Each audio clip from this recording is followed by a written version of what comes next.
Well, hello, my name is Brody, and today we're sitting on the floor once again. So this is kind of like the second part of making this board game more immersive. If you haven't seen the first part, go find that somewhere. A link in the description or something, I don't know. Firstly, let's go over the stuff that I have done. So the changes, the Standee Rings. So if you remember these replace the standees in the ring, you put the miniature in the ring. In the last video, this is what they look like. I said I might redesign them, and redesign them I did. I gave them support on the inside bottom and handles to be able to move the miniatures without touching the miniature. The lettering is also bigger now, and it's on the handles. But it only took me a couple days to not be happy with them, because when at a table you actually can't really see the letters too well. The light doesn't really hit the shiny gold of it. I redesigned them once again. Here's the current version. I'm very happy with it. Version 3 is similar to version 2, but the letters are on an angle and in a different spot where they can easily be seen by everyone at the table. Alright, the troll. I had my friend paint it because I didn't think I could paint it how I wanted it to look. He did a good job. I assume there won't be more than one troll in a fight at a time. So for now, there's only be one troll, but if I need another one, I'll just print another one, and maybe this time I'll paint it. Alright, the bandits. All 6 bandits are now painted.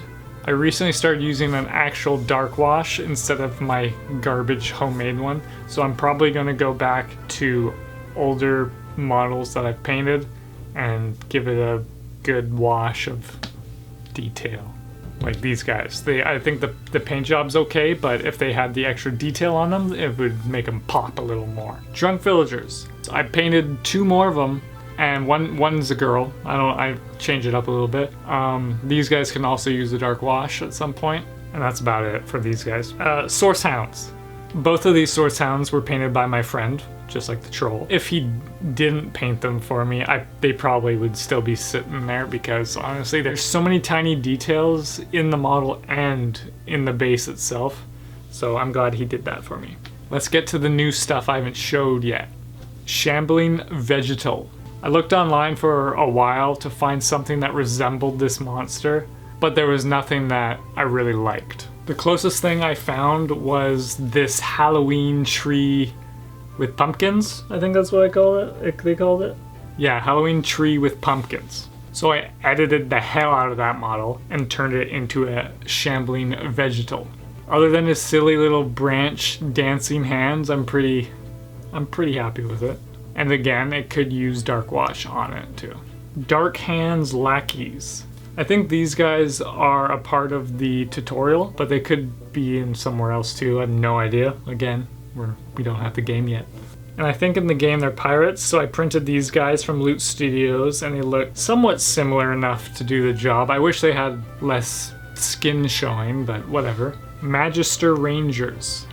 These are the only models I have found after months of looking that resemble a Magister to me. There's 2 of them, and I think the arrow is honestly way too long for the bow. I don't know what they were thinking. I was trying to shrink it in Blender, but it was too much of a hassle. The other Magister models I'm going to print probably won't match the game too much, but I think if I paint it in the same Magister color scheme, red and gold, I think it will be fine, and you'll be able to easily see that what they're supposed to be. If he has a sword, he's probably a warrior. If he has some sort of staff, he's a mage. So I just gotta keep the color scheme. I guess we'll see that in the next one. Voidwoken.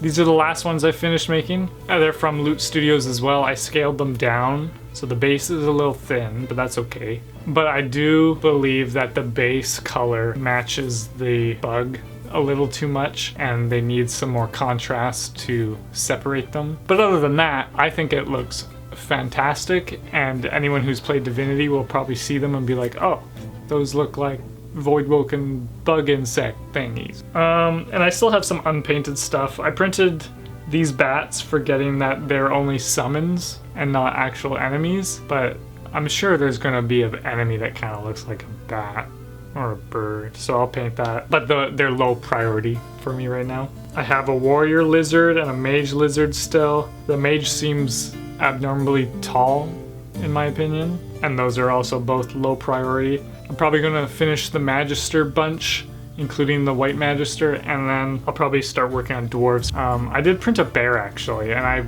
was pretty unhappy with this bear model. It's just seemed pretty bare bones. Oh, brother, this guy stinks! It's just not very detailed, and yeah, so that's all the models. I kind of was hoping I was going to be further into this than I am. Yeah, once I finish the Magisters, I think I'll be on track again. Yeah. Alright, so this next part is another project I added on to everything, and I call it Divine Immersion. I made another YouTube channel that will assist players playing this game and make their journey more immersive. This is something that I just wanted for my own gaming experience, so I assume someone else might want it too. It's going to be a lot of work though. So each location in the location book, all 60 locations, will have a little video of the description being read with immersive sound effects that location would have. So like a soundscape.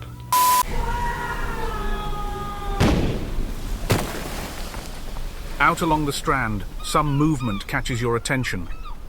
A ship is under siege. Though it doesn't bear the symbols of the Divine Order, you have no way of knowing the crew's affiliation.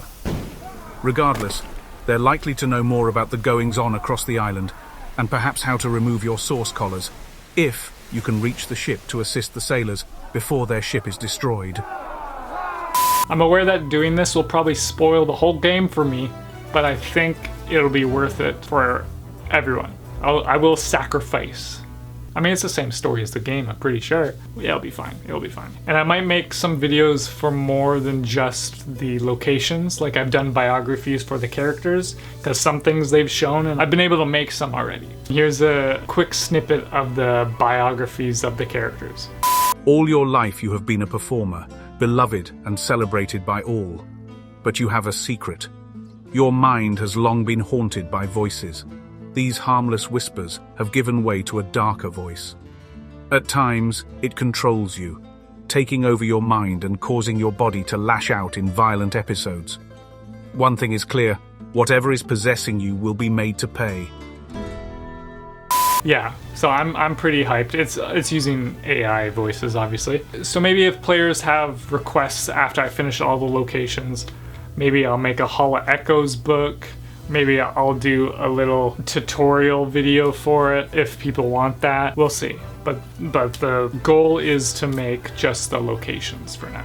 That's about it. I think there's actually a Kickstarter update any day now. While filming this, it's June 17th. They said they were going to post something this month. Probably going to actually come out while I'm editing this. Maybe I'll make a separate video for that. I don't know. We're a little over 2 months away from getting the board game. Supposedly. My phone just went off. Hi, Lacey. Bing bong. I've slowed down making videos, if anyone's wondering. Yeah, not much more to say than that. Take off, you hosers. This blobbity blob makes them flibber to gibbets to bippity bop. The jibber jabber spends 11 blimpy bloops frying in Zoil. This makes them crispy.